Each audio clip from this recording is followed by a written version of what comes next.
Goeiedag aan al die kykers en lesers.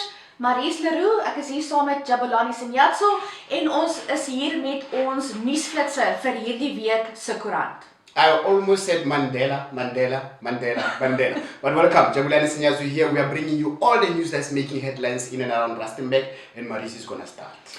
Alright, so goeie nuus vir Rustenburgers is dat ons 'n verteenwoordiging het by mevrou Suid-Afrika se top 30 finaliste en dit is natuurlik Lucinda Grobbelaar en ons het haar reeds vroeër hierdie jaar bekend gestel toe sy nog net 'n semifinalis is, but now it's the big guns.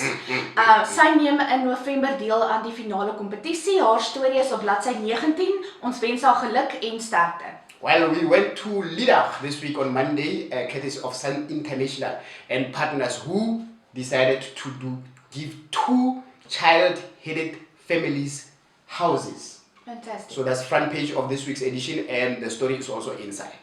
So gepraat van op die noot van Mandela Dag, ons hele koerant is vol van verskeie organisasies wat vir ons insette gestuur het oor Mandela Dag. Community work, coming together, giving donations, sponsorships, thank you to all of them.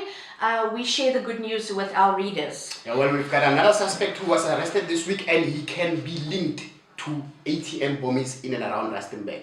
He was arrested in Wittikong with dye-stained banknotes. So go and see page 3 of this week's edition. Dan het ons ook op bladsy 24 lekker klompie foto's met die storie van die Alkapai gemeente se jeugfees wat verlede week plaasgevind het.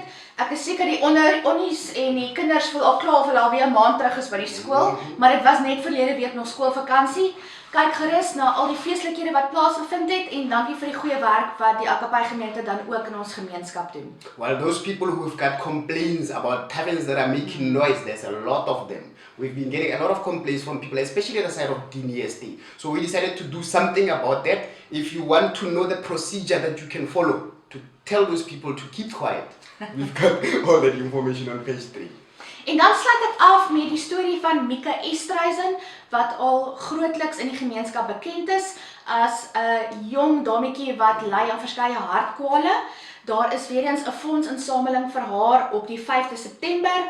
En dit is 'n klompie boksgevegte met manne soos Brian Mitchell wat hier in ons neck of the woods gaan kom kuier. Dit is natuurlik vir 'n goeie saak, so ondersteun asseblief hierdie waardige event. Die kaartjies is reeds beskikbaar, of as jy meer besonderhede wil hê, lees gerus op bladsy 27. Thank you so much. We're going to leave it at that, at this note. Sien julle weer volgende week.